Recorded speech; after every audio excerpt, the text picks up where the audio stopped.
Road cop. We're speeding a little bit. You're like, why you got that little fluffy thing in the back and stuff? Oh, great. Guys, it's a kite truck. Oh my God, and it's a cool one we saw the other day at IA, guys. Somehow found the guy by the grace of the Kais. And here we go. This is super sick. I'm geeking the hell out.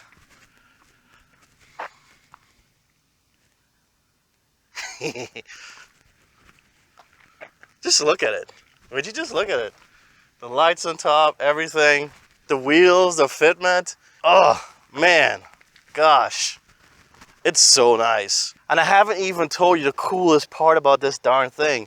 Is that it's one of the rare old supercharged Clover 4s. It's the fuel-injected, supercharged kite truck factory. That is so cool. It's such a rare option. So these things were 100% for utility back in the day. They wasn't fixed up like this. They wasn't flashy. It wasn't cool as hell like this one is. They were primarily based for utility. And the utility was huge. These things we've seen now on the States, there's so many people limit testing them. And they just take a licking and just keep going. They keep hauling, they keep dragging, they keep climbing. These little trucks are amazing.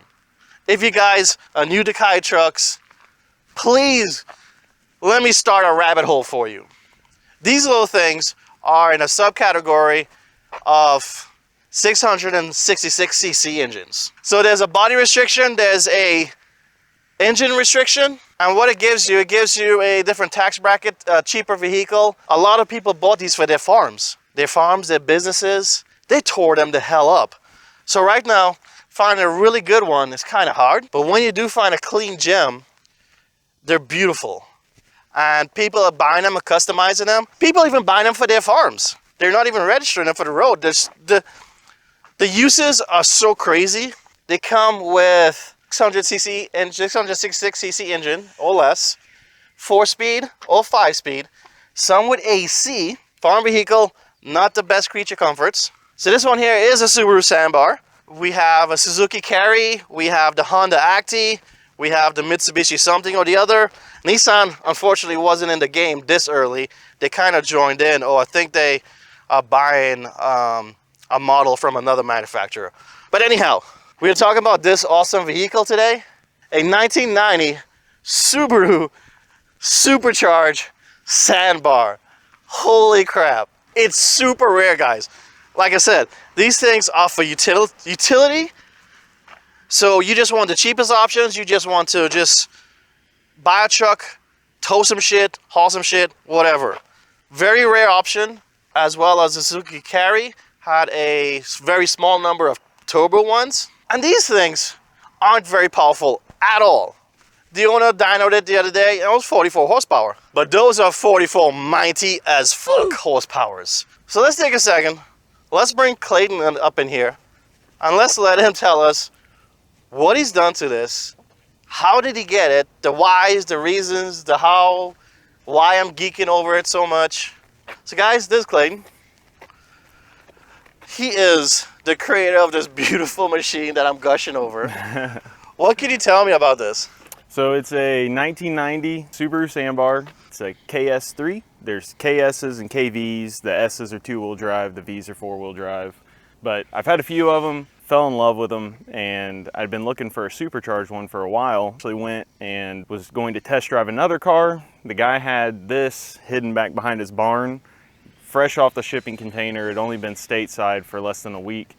Come to find out, it was at the Subaru plant in Japan as a maintenance vehicle for over 20 years. Had to have it. So bought it in Alabama and drove it all the way from southern Alabama back to Middle Tennessee. Long road trip in this thing.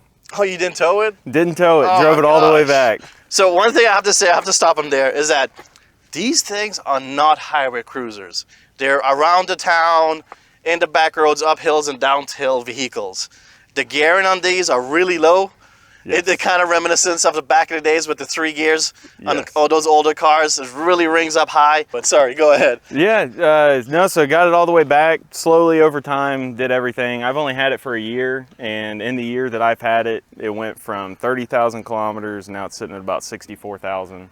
That's miles per gallon right there. Oh, Smiles yeah. per mile. Smiles per mile. Great gas mileage, blast to drive. My wife actually daily drives it from Murfreesboro to Franklin every single day. So it gets about 60 miles a day put on it, but absolute blast to drive. That's cool. I like the lights on top.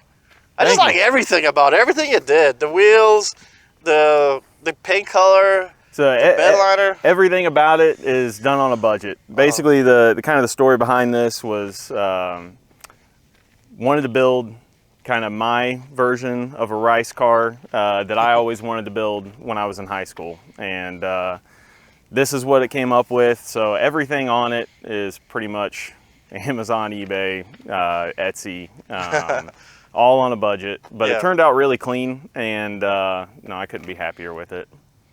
No, it's awesome, man. You should be proud, dude. Like, I'm gushing. I love it. It's super cool. And then to be the Supercharged one. When we saw it over at IA, it was backed in and saw the front. I was like, whoa, that's cool. You can't really tell by the looks, or can you? Is there a body feature that gets a giveaway that's a Supercharged? No, and you can't really even see it unless you look way up in there. It looks like another alternator, basically, is all it is. No, man, it's awesome. How does it drive? Oh, it drives great. I mean, let me correct myself. It drives like a 30-year-old utility vehicle. Right. But for a key truck, now that it's got some wider tires on it, it does ride really well. These come with 12-inch wheels from the factory, and overall, I think the tires, it's small. Okay. They're only about 3.5, 4 inches wide, and having some extra meat on there really helps with potholes and just comfort. Did you, because I know a lot of people, they either go wider, low profile, or bigger, meaty, tready, like 4x4 style. Sure, yeah. Did you ever consider the 4x4 style? Or this is just your vision from begin with? Well, with this one being two-wheel drive and supercharged, I wanted to keep it more street style. Oh, this is two-wheel drive? Yes, So yeah. is it because of the Supercharger's two-wheel drive, or all Supercharger two-wheel drive? You could get them in 2 or 4. Okay. Yeah, so the holy grail for these would be a 4-wheel drive with AC supercharged. Gotcha. This one's 2-wheel drive. It's got the blower, but no AC. Okay. So, great truck, but it's not the top spec. But still, Yeah. it's freaking cool. It's a supercharged version. Oh, my favorite thing with the whole truck is I found a wrecked CBR on Marketplace, and I was able to pull the exhaust off, and it actually did have a Sneaky Pete nitrous kit on it too. And it's no longer hooked up, but I was fogging a 10-shot into it. Oh, jeez. That was the smallest jet I could find, and with these motors, 10 is just a little too much. Yeah, I would say. So, no more nitrous, just supercharged, a little bit better intake, and a lot better flowing exhaust. So, No, that's cool, man. That's so cool. I guess you could kind of see it here by the belts yeah, so it's tucked way up in there. behind the alternator. Yes, right on the other side. Yeah. Guys, I'm actually sitting in a freaking kite truck. I've seen them all the damn time. I just got in to set stuff up, and then I was like, wait, I'm actually sitting in a kite truck.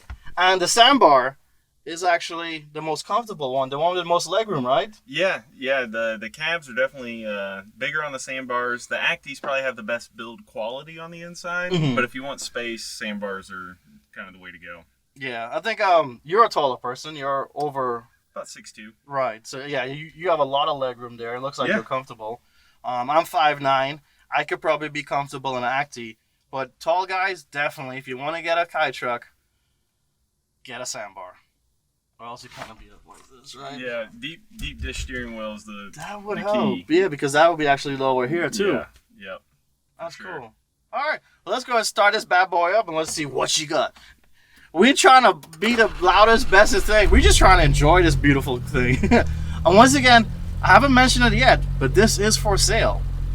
So if you do like it, I'll put some information in the description on how to contact my friend here, and just hit him up if you like it. If you think it's as cool as I think it is, yeah, hit him up. Let's just see what she does. Sounds good. So first gear on these is extra low. Okay.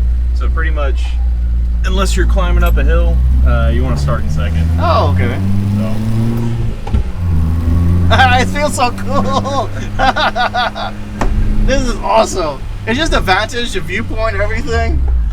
oh yeah, it is. It takes a minute to get used to sitting this far over the front wheels. Okay.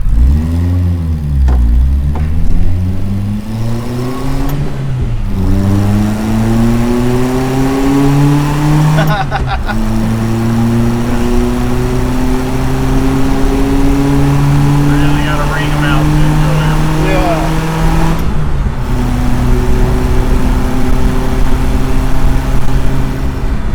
It feels so cool though. Yeah. They really aren't bad to drive at all, especially for the price and what they were built to do. I love it. It's a go-kart. Like I say, it is kind of more comfortable with the wider tires. Yeah. Yeah, it's not bad, and it's still riding on the original shocks. Okay.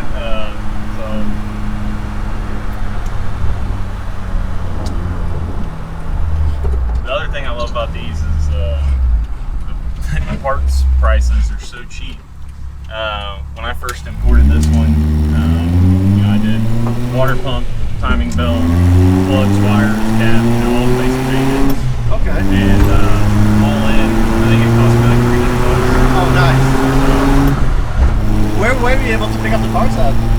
There's a few different places to go. My favorite is actually it's another YouTube channel, OK Garage. Okay. They have their own online store, so I'll plug them. Never met them, never talked to them, but I'll check it out, definitely. They got a lot of good parts in stock. So All the different brands? yeah, they're very big on the sandbars, but they got some acty stuff. Okay. So they built some really cool exhausts and other stuff like that. That's one thing. If I was going to hang on to this one a little bit longer, I would like to do a custom header and stuff for it. Gotcha.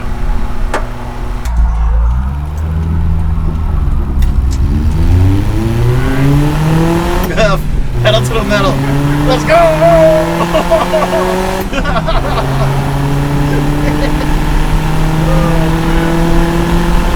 It's still awesome. Like, it'll be awesome if they can fun around town. Wait for it. It's still going. Still going.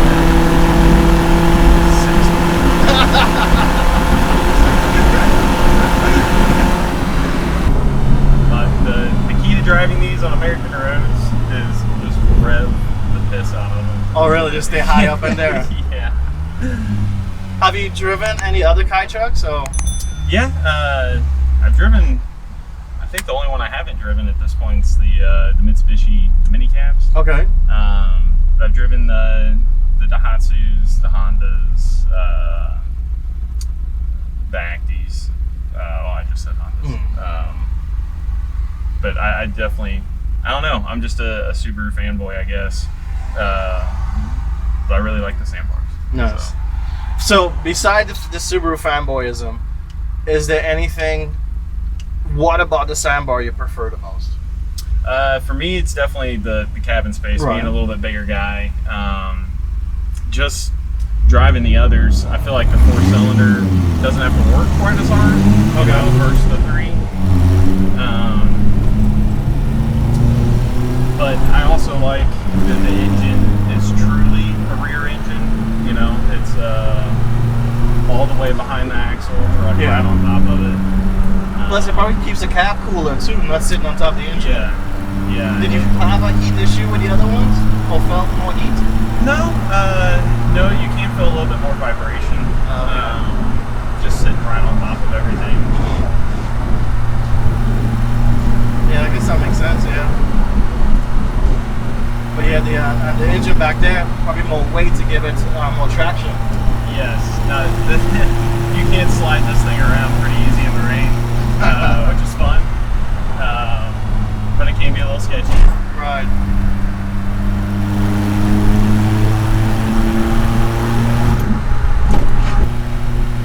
It's pretty cool. Now I want one even more, guys.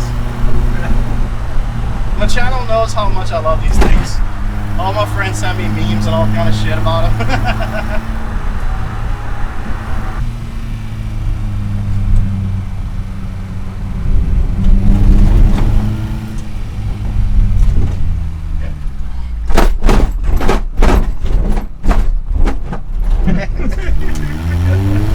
All the things. I mean, they just weren't built for luxury, guys. No.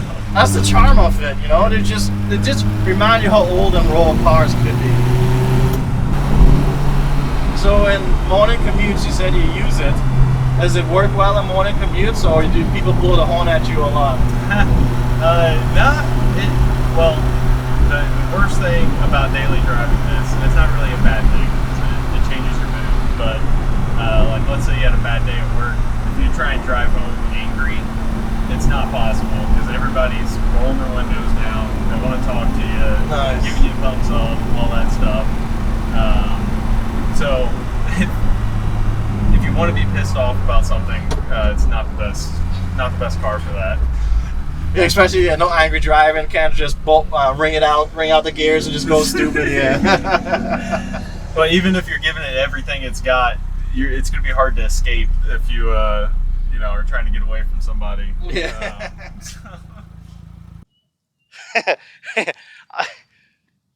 It's not the fastest, it's not the craziest, it's not the wildest sounding thing, but it's just fun. It was cool riding around town, people seen it, honking around, cops swinging by us, we almost got busted. You just can't go wrong, guys. You cannot go wrong. Once again, awesome Subaru, awesome Sambar, pretty cool colors, pretty cool design. Thank you, Clayton. Beautiful ride, dude. Don't forget, check the description how you could buy this from him. It's really cool. Very rare configuration, very rare.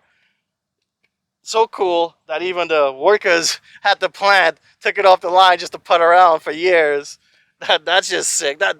The story behind it is pretty sick. It is. But guys, don't forget, jump in that rabbit hole now. Go up into that search bar there and type in Kite Trucks and just go into that rabbit hole. Trust me, you will love yourself for it. And until next time, don't forget to love your Kite Trucks. And you all take it easy.